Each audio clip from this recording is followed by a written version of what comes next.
If it is your first time investing in a powerful camera that delivers, the first thing that you would go researching is what brand you should buy from. When talking about full-frame cameras, there is this big battle of the camera giants: Nikon versus Sony versus Canon. To know more about these three and which one would be the victor, stay tuned to this video and please click like, subscribe to our channel, and hit the notification bell. Question: why go for a full-frame mirrorless camera? The answer comes in three words: sharp, clear, and detailed. With a full-frame camera, you get rid of the cropping factor. Without the crop sensor, the camera has bigger pixels at higher ISOs. Not only are you given beautiful images in well-lit places, but also better shots in low-light conditions. Also, with a full-frame camera, the dynamic range is wider and the color range is much deeper. Now that we've settled this, let's move on to the question of from which brand we should get our full-frame camera. But before we tackle each brand one by one, why is it important for us to choose one brand? Shouldn't we mix and match? Can't we just try to alternate our purchases in each of the three brands since they're both giants in this field? No, we cannot. If we do that, it would be very expensive for us and in turn be less effective. Before you go on buying the camera that you intend to be your main one, you have to assess and choose one brand. This is because cameras are designed by their specific brands to be compatible with the accessories that their brands also possess. So if you have to buy lenses, external shutters, filters, batteries, and other accessories, you are limited to those offered by the brand of your camera. Let's start with Nikon. Established in 1917, Nikon has never been left behind when it comes to advancements in technology, especially when it comes to imaging. They are known for their digital single-lens reflex camera, or commonly called DSLRs. The reason why Nikon has stayed on top of the market for so long is that it heeds to the demands of the consumers along with the different needs of the changing generations. Looking at the Nikon D6, a flagship DSLR model, we can see that Nikon aims to give you the best value for your money. This model stood out because of its powerful autofocus and lightning speed continuous shooting. Flagship DSLR models of Nikon are known to be very dependable in sports and wildlife photography as they are able to capture every bit of detail equipped with the sharpest of color-moving subjects. As to the processing, Nikon now has the technology called X-Speed 6 for the image processing engine. Not only are your shutter and shooting speeds faster, but also the processing of your image gives you high-quality shots in a matter of a single click. In addition, this engine not only allows faster processing while increasing the sharpness and details, but also minimizes the noise as you shoot. With Nikon's history, it was able to create a wide collection of lenses that aim to meet the different wants and needs of the users. The Nikon Z lenses offer a huge variety that caters from entry-level users to professional photographers. With the intensive research on camera, technology, light, and other aspects that affect imaging, Nikon knows how to make the best lenses that can bring your camera's full potential. Nikon Z carries with it specialty lenses such as the macro and fisheye, and even the ultra-wide telephoto lenses.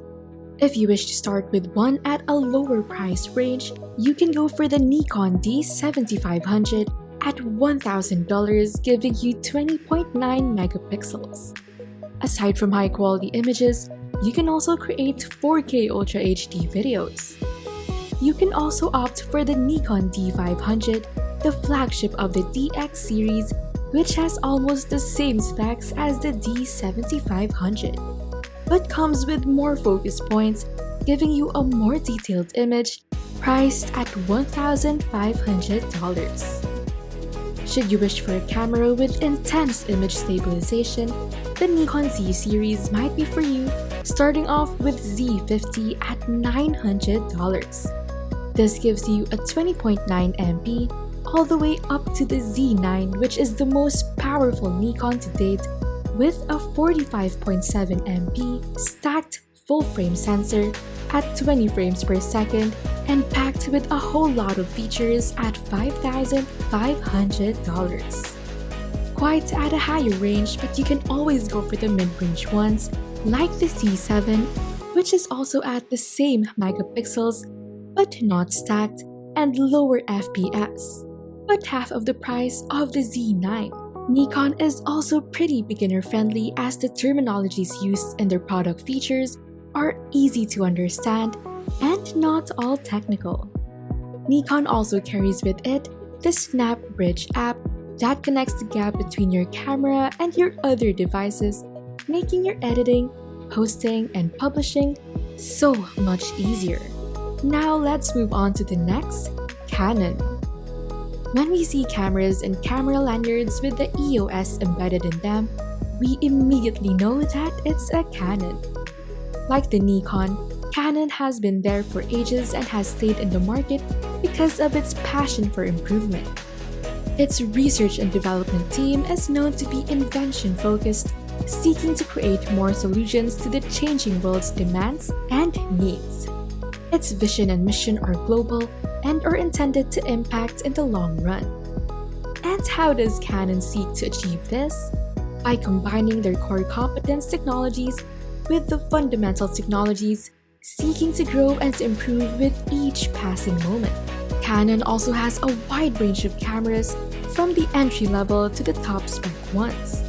However, despite this huge array of choices, and despite its competitiveness with Nikon, it is known to be more affordable than the latter. But just because it's priced lower does not mean that it is inferior.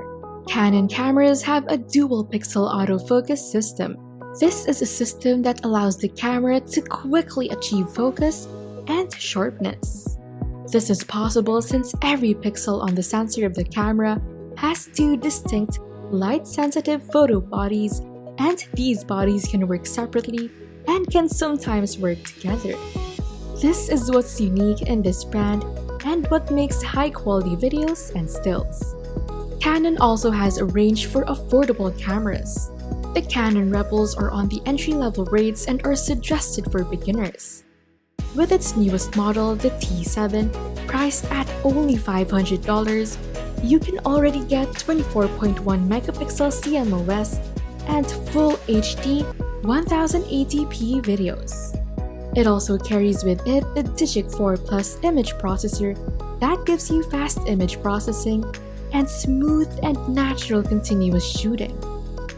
It also reduces the noise while taking shots. If you opt for the mid-range, you can get the Canon EOS 90D at $1,800. That gives you 32.5 megapixel with dual pixel autofocus plus eye and face detection. The image processor is also bumped up to the Digic 8 engine. If your deciding factor is the price point, then the R5 is the better choice, coming at only $3,900 compared with the Z9's $5,500.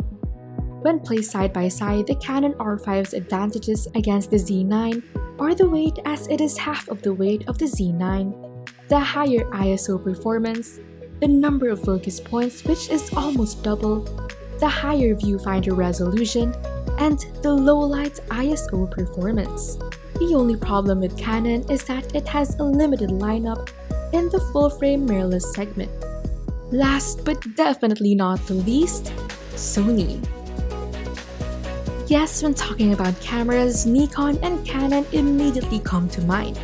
However, recently, Sony has stepped up its game and can now compete on the same level as these two big brands. Though not a DSLR brand, Sony has gained popularity in full-frame mirrorless cameras. With this type, it launched the Alpha series. The A7 is now in its third generation, holding the newest technology. Exmor R CMOS sensor with 24.2 megapixels combined with the Bayon's X image processing engine Plus the front-end LSI.